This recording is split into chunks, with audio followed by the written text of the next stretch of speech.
เขมรชิบหายแล้วหลังลาวเวียดนามขยับส่งสัญญาณเดือดอยู่ดีๆก็ซ้อมรบจ่อหน้าบ้านเขมรคาดอาจเตรียมบุกเขมรด้านเวียดนามส่งสายลับบุกถึงพนมเปญแล้วหลังเขมรคิดแผนชั่วโชว์แผนที่เคลมยึดเกาะฟูกวกและเกาะกูดโดยก็มีรายงานอัปเดตด่วนๆอีกแล้วนะครับว่าในวินาทีนี้แผนที่เอเชียตะวันออกเฉียงใต้กำลังจะถูกเขียนขึ้นใหม่เสียแล้วหลังจากกองทัพไทยเปิดฉากสั่งสอนเขมรจนย่อยยับ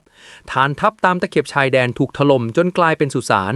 ขลังอาวุธและเสบียงพินาศสิ้นซากด้วยพายุระเบิดจาก F-16 ของไทยที่บินถล่มแบบไม่พักเบรกจนมีข่าวลือหนาหูว่าสมเด็จฮุนเซนถึงกับสติหลุดเตรียมขนทรัพย์สินมหาศาลหนีออกนอกประเทศเพื่อไปเสวยสุขในต่างแดนทิ้งให้กองทัพเขมรที่อ่อนแอขั้นสุดเผชิญชะตากรรมที่มองไม่เห็นทางรอด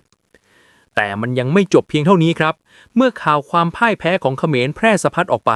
เพื่อนบ้านที่เคยมีรอยร้าวลึกอย่างลาวและเวียดนามก็ไม่ยอมปล่อยโอกาสทองนี้ให้หลุดมือล่าสุดพวกเขาสั่งขยับกำลังพลครั้งใหญ่เตรียมรุมกินโต๊ะเขมรจากทุกทิศทางงานนี้บอกเลยว่าเขมรไม่มีคำว่าพักผ่อนเพราะศึกรอบทิศกำลังจะเริ่มขึ้นณบัดนี้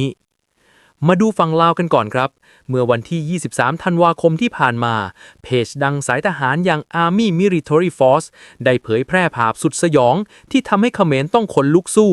เมื่อกองทัพบกสปป.ลาวสั่งซ้อมรบเต็มรูปแบบในพื้นที่แขวงอัตตปือซึ่งจุดนี้เองครับคือพิกัดหน้าบ้านของเขมรอย่างแท้จริงลาวขนทั้งปืนใหญ่อัตราจรสายพาน 2S3 อาคาเซียขนาด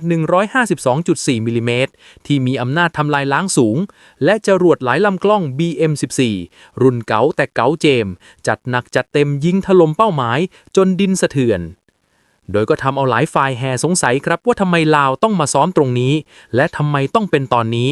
หากย้อนกลับไปในปี 2017 ลาวเคยเจ็บแสบกับพฤติกรรมของเขมรมาแล้วครับเมื่อทหารเขมรนับร้อยนายพร้อมรถถังบุกรุกพื้นที่ชายแดนลาวจนทำให้ความแค้นในวันนั้นยังคงฝังลึกและวันนี้เมื่อไทยเปิดแผลให้แล้วลาวจึงไม่รอช้าขยับเขี้ยวเล็บโชว์แสนยานุภาพชี้หน้าบอกเขมรตรงๆว่าถ้าล่ำเส้นอีกรอบพินาศแน่และพอข้ามมาดูฝั่งเวียดนามบ้างกันที่กำลังเดือดจัดยิ่งกว่าภูเขาไฟระเบิดเมื่อโซเชียลชาวเน็ตเหงียนลุกเป็นไฟหลังเห็นภาพหลุดจากทำเนียบรัฐบาลกัมพูชาในระหว่างการประชุมกับทูตรัสเซียสิ่งที่ชาวเวียดนามตาดีไปเห็นคือแผนที่บนฝาผนังครับกองทัพคีย์บอร์ดเวียดนามแฉยับว่าเขมรกล้าดียังไงถึงรวมเอาเกาะฟูกวกซึ่งเป็นดินแดนอธิปไตยของเวียดนามตั้งแต่ปี 1708 เข้าไปเป็นของตัวเองในแผนที่ฉบับนี้ที่สำคัญครับพี่ไทยเราก็โดนด้วยเพราะในแผนที่เจ้าปัญหานั้นเกาะกูดของไทยเราก็ถูกเขมรเคลมหน้าด้านๆรวมเข้าไปด้วยเช่นกันแหล่งข่าววงในแฉต่อว่าเมื่อ3 เดือนก่อนตอนประชุมกับเวียดนามเขมรยังทำเป็นคนดีปิดบังแผนที่ฉบับนี้ไว้ไม่ให้เห็นแต่พอมาอยู่ต่อหน้ารัสเซียกลับโชว์พาวหวังให้มหาอำนาจรับรองแผนที่ลวงลอกฉบับนี้โดยพฤติกรรมตลบตะแหลงแบบนี้ทำให้รัฐบาลเวียดนามไม่อาจอยู่เฉยได้อีกต่อไปความแค้นเรื่องดินแดนคือจุดเดือดสูงสุดและตอนนี้เวียดนามพร้อมจะสั่งสอนเขมรให้รู้สำนึก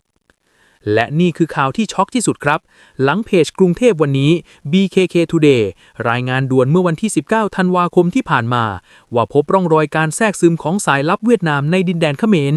ตำรวจเขมรได้รับแจ้งเหตุพบมอเตอร์ไซค์ต้องสงสัยจอดทิ้งไว้ห่างจากชายแดนเพียง 2-3 กิโลเมตรและเมื่อเข้าตรวจสอบเจ้าหน้าที่ถึงกับหน้าถอดสีเพราะพวกมันพบชุดทหารเวียดนามเต็มยศบัตรประจำตัวและเสื้อผ้าทิ้งไว้แต่กลับไร้ร่องรอยของมนุษย์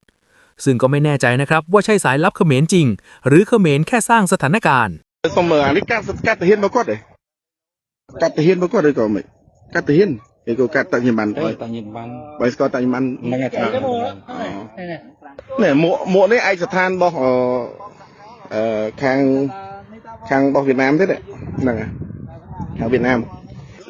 នេះចប់ដោយឯកស្ថានមិញអធិស្ឋានខ្ញុំលើកទៀតនេះឃើញឯកស្ថានទាហានវៀតណាមហើយស្អីគេមិញមេផ្កាយហ្មងមិញហ៎នឹងមិនថាហ្នឹងយើងកញ្ញោបងប្អូនយើងតាមអ្នកសារព័ត៌មានផ្សេងគាត់យល់នេះ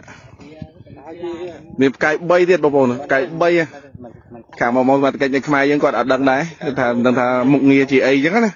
បើខ្មែរយើងគាត់ស្គាល់អូខេអានេះខាងឯកស្ថានវៀតណាមចាយឈុតដុល្លារ bà này chim họa này này anh ấy dương đã tới giật đại mật ô môi đờ miền cà song say